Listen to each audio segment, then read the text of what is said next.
Okay, so our next topic is, which I'm going to teach today, is diencephalon. Diencephalon, okay.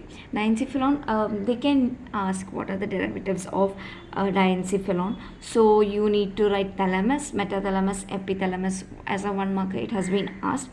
Subthalamus, hypothalamus. Okay, they divide into pars dorsalis and pars ventralis, like that. So we are going to learn thalamus because it has been a university question. Okay, so it is a gray ovoid mass. It looks like this.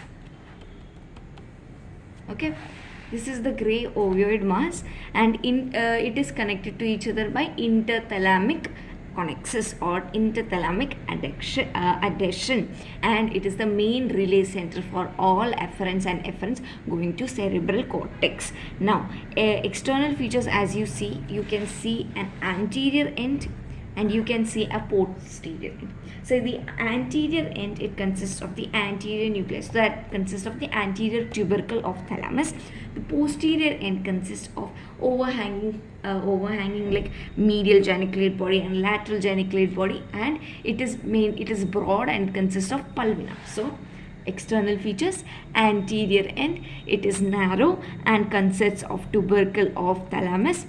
Posterior end, which is broad, where pulvinar is present and also overhangs medial and lateral geniculate body. Now we come to the surfaces, which are actually the relations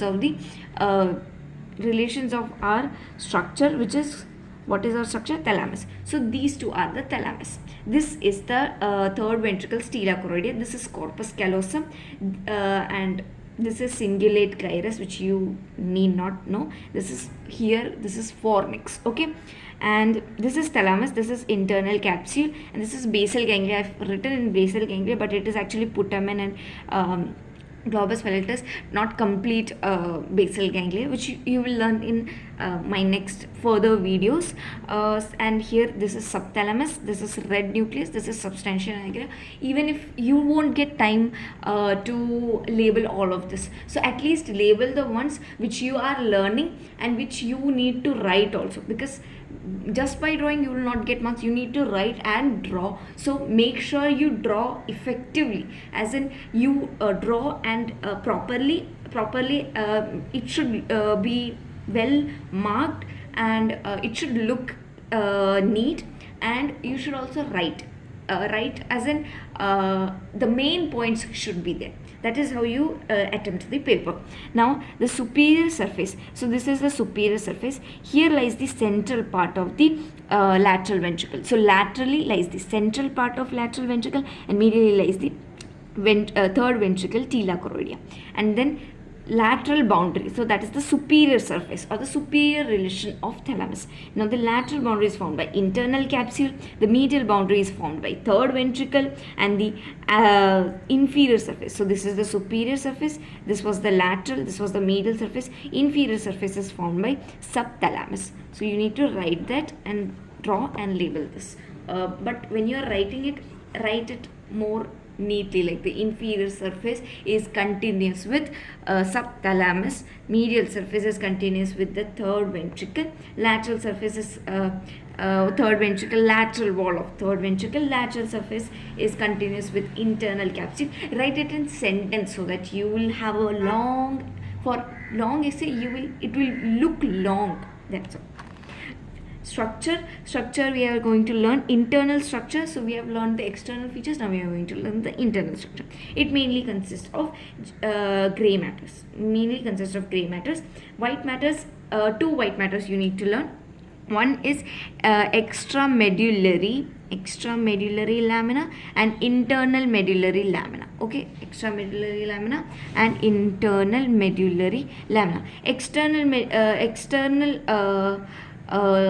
what is written about extramedullary lamina? Extramedullary lamina is a thin strip in the lateral side, okay, whereas the internal medullary lamina is the vertical Y strip shaped lamina which is present between. Okay, so now you see this diagram. When you see this diagram, you can see that this which I have drawn, I will be marking it, this part. This is extramedullary lamina. Okay, extramedullary lamina. That is a thin strip which is present on the lateral boundary. And then what I am drawing, what I am shading right now, this Y-shaped strip that you can see, that is internal medullary lamina. Internal medullary lamina. Okay, now comes the gray matter. Gray matter, actually see, this Y-shaped white matter is dividing the gray matter, the rest of the gray matter, into three parts. One is the anterior part, other one is the medial part, and the other one is the lateral part. So into three parts: anterior part, medial part, and lateral part. Anterior part consists of anterior tubercle, so this is the anterior tubercle, and the medial part is present across the stem of the internal medullary lamina. Now thalamic nuclei. The anterior part consists of anterior nucleus, medial part consists of medial dorsal nucleus and ventral nucleus. Okay, so as you can see, these are the thalamic nuclei parts. Anterior part consists of anterior nucleus. Medial part consists of medial dorsal nucleus and lateral dorsal medial and ventral medial nucleus. Okay, medial dorsal nuclei and ventral medial ventral nuclei. So you are divided into dorsal part and ventral part. Okay, now comes lateral part. Lateral part contains two tires, like here contains dorsal and ventral. It also contains dorsal tire and ventral tire. Now lateral, dorsal, lateral ventricle. So from the lateral part you can see dorsal tire, which is lateral dorsal, lateral posterior, pulvinar. Okay, in this diagram, lateral dorsal, lateral posterior, and pulvinar. Lateral dorsal, lateral posterior, and pulvinar. This is the dorsal tire. Now comes the ventral tire. Ventral tire consists of ventral anterior, ventral posterior, which is divided, and ventral lateral, which is divided into ventral posterior lateral, ventral posterior medial. So as you can see here ventral anterior, ventral lateral, ventral posterior lateral, but you cannot see ventral posterior medial, which may be in the behind. And then other parts include medial geniculate body. There are reticular lamina. This one here, as you can see, is the midline nuclei, reticular nuclei, medial geniculate body, intralaminar nuclei. Now about intralaminar nuclei, the interlaminar nuclei. Inside the intralaminar nuclei, there is a most important part, which is largest and the most important part, that is the centromedian nucleus. Centromedian nucleus. So this part is the intralaminar nuclei, and in this intralaminar nuclei the most important part is this centromedian nucleus. Centromedian nucleus. In the next class I will be dealing with the connections and medial and lateral geniculate body. Okay, thank you.